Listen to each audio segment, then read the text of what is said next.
نا میرا مرنا الہی تیری خاطر ہو، میرا رکنا میرا چلنا الہی تیری خاطر ہو۔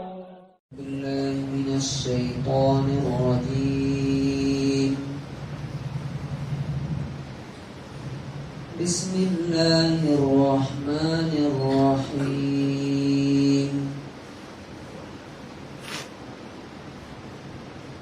الذین ينفقون في السراء والضراء والكاظمين الغيظ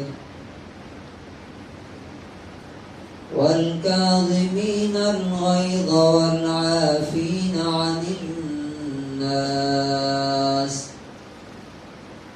والله يحب المحسنين۔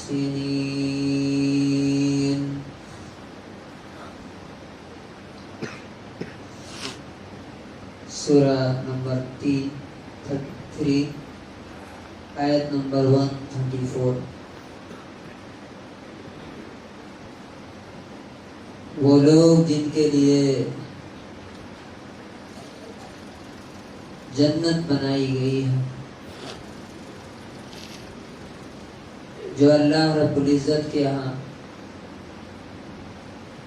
عزت اور رسپیکٹ کی جگہ پانے والے ہیں، ان کے اندر کیا کیا خصوصیت اور کیا کیا کوالٹیز ہوتی ہیں، اللہ تبارک و تعالیٰ نے قرآن میں جگہ جگہ بتانے کی کوشش کی ہے۔ ان آیتوں کے اندر اللہ تعالیٰ نے ان کی سب سے پہلی جو خصوصیت ہے وہ یہ بتائی ہے، پہلی کوالٹی، جن کے لیے جنت تیار کر کے رکھی گئی ہے، سجا کر کے رکھی گئی ہے،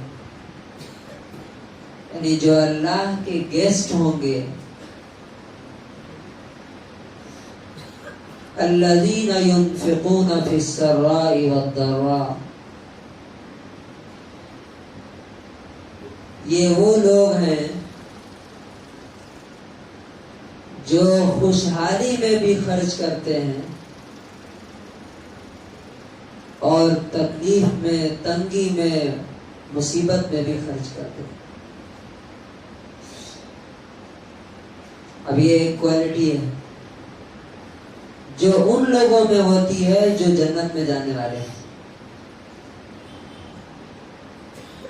دیکھیے اللہ تبارک و تعالی دنیا میں ہر چیز اسی نے دی ہے ہمیں، اور دے کر کے پھر یہ دیکھنا چاہتا ہے کہ کون مجھے دے رہا ہے، میری راہ میں خرچ کر رہا ہے۔ جو اس کے لیے جتنا زیادہ خرچ کرے گا، زیادہ لٹائے گا، اس کے یہاں اتنا ہی زیادہ بلند اور اعلیٰ مقام اسے ملنے والا ہے۔ چنانچہ آپ دیکھ لیجئے، اللہ کے دین کے لیے، اس کے بندوں کے لیے سب سے زیادہ کس نے خرچ کیا؟ محمد الرسول اللہ صلی اللہ علیہ وسلم۔ آپ کو معلوم ہے کہ جب نبی صلی اللہ علیہ وسلم کی شادی حضرت خدیجہ رضی اللہ عنہا سے ہوئی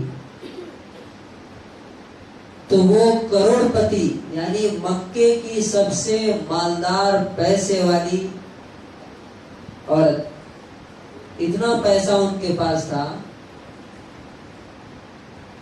کہ جو بزنس کا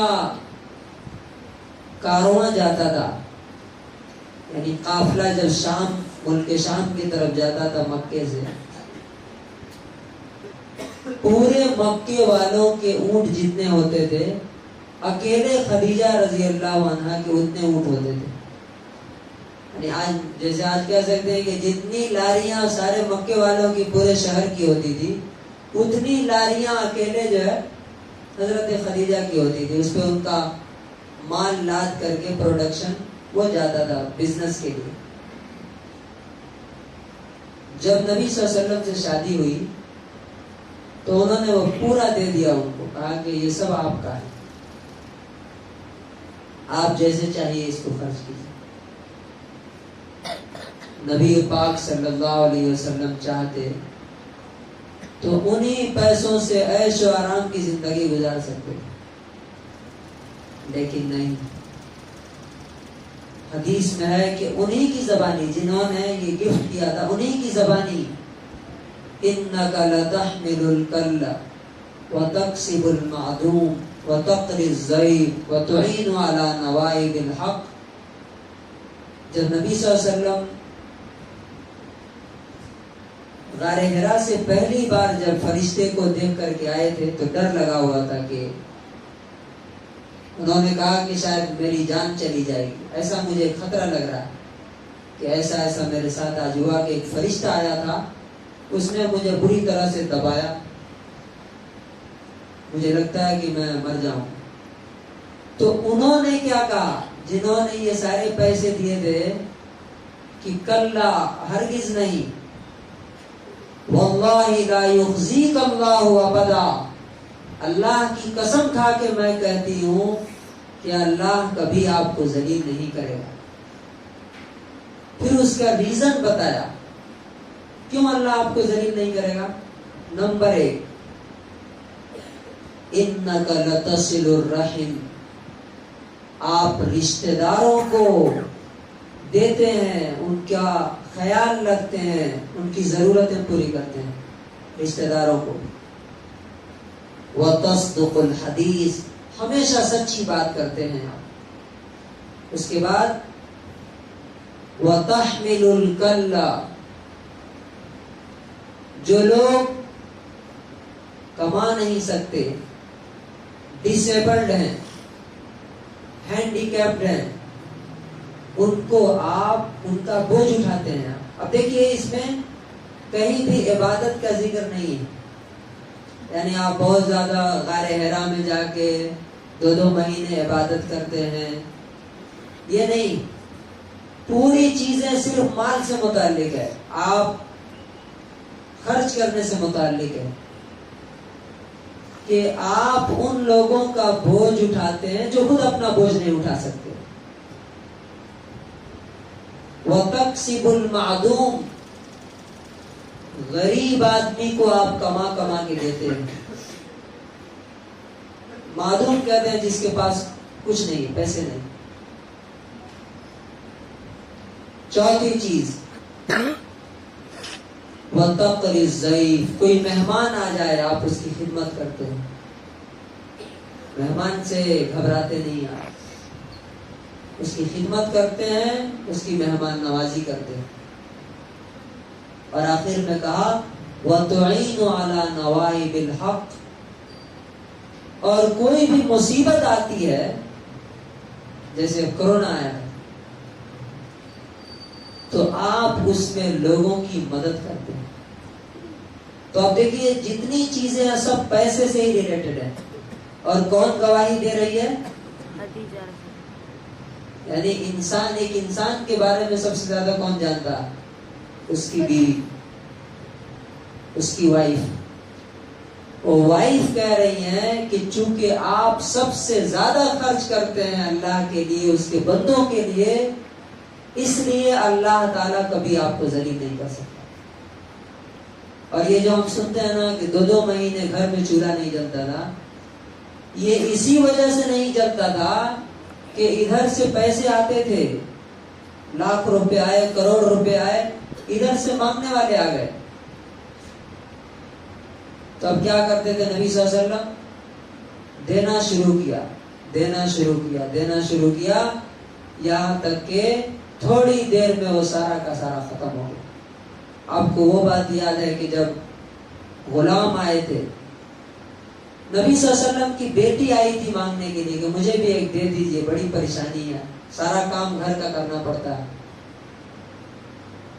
نبی صلی اللہ علیہ وسلم نے سب کو دیا, اپنی بیٹی فاطمہ کو کہا کہ کیا تمہیں اس سے بہتر چیز دوں؟ کہا کہ ہاں بتائیے. تو کہا کہ سوتے وقت 33 بار سبحان اللہ، 33 ٹائمز سبحان اللہ، اور اتنا ہی الحمدللہ، اور اتنا ہی اللہ اکبر پڑھ کر کے سو جایا کرو، یہ غلام اور نوکر سے کہیں زیادہ بہتر۔ تو بیٹی کو نہیں دیا، اپنے لیے نہیں رکھا، دوسروں کو دے دیا۔ تو اسی لیے اللہ تبارک و تعالیٰ نے سب سے پہلا نمبر جو رکھا ہے تقوی والوں کا، وہ یہ ہے کہ ينفقون فی السراء والضراء، خوشحالی ہو تب بھی خرچ کرتے ہیں، مالدار ہو، پیسے والوں ہو تب بھی خرچ کرتے ہیں، غریبی ہو، مصیبت ہو، اس وقت بھی لوگوں کو دیتے ہیں۔ صحابہ کرام کے بارے میں آتا ہے کہ جب نبی صلی اللہ علیہ وسلم کہتے تھے کہ اللہ کی راہ میں دو، تو جن کے پاس نہیں ہوتا تھا وہ جا کے مزدوری کرتے تھے، اور شام میں جو کھجور ملتی تھی یا جو مزدوری ملتی تھی اس میں سے تھوڑا سا لا کر کے نبی صلی اللہ علیہ وسلم کو دیتے تھے۔ اور نبی صلی اللہ علیہ وسلم کے بعد سب سے زیادہ جس نے اپنا مال اللہ کے راہ میں لٹایا وہ ابو بکر صدیق رضی اللہ عنہ۔ آپ کو معلوم ہے کہ ایک بار پورا کا پورا اپنا پورا کیپٹل لا کر کے نبی صلی اللہ علیہ وسلم کو دے دیا۔ اسی لیے دنیا میں بھی سب سے بڑا مرتبہ رسول اللہ صلی اللہ علیہ وسلم کے بعد، نبیوں کے بعد ابو بکر کا ہے۔ کیوں؟ ينفقون فی السراء والضراء، یہ ان لوگوں میں سے تھے جنہوں نے ہر حال میں لٹایا، تھا جب بھی، نہیں تھا تب بھی۔ اور قیامت کے دن بھی نبی صلی اللہ علیہ وسلم کہتے ہیں کہ میں جب اٹھوں گا اپنی قبر سے، تو کہا کرتے تھے نبی صلی اللہ علیہ وسلم کہ میں اٹھوں گا، میرے رائٹ سائڈ میں ابو بکر ہوں گے اور لیفٹ میں عمر ہوں گے۔ تو آپ کو معلوم ہے نبی صلی اللہ علیہ وسلم کی یہ بات دنیا میں آپ دیکھ سکتے ہیں، میں نے اپنی آنکھوں سے دیکھا ہے۔ مدینے میں نبی صلی اللہ علیہ وسلم کی قبر جہاں ہے مسجد نبوی میں، دائیں ہاتھ پہ ابو بکر صدیق ہیں اور بائیں طرف حضرت عمر رضی اللہ عنہ ہیں۔ کس وجہ سے؟ دنیا میں سب سے زیادہ اللہ کے لیے، اس کے دین کے لیے انہوں نے لڑا، نبی صلی اللہ علیہ وسلم۔ اللہ تعالی ہمیں بھی پرہیزگار اور متقی لوگوں میں شامل فرمائے، دنیا اور آخرت میں اپنے نیک بندوں میں شامل فرمائے۔ رب زدنی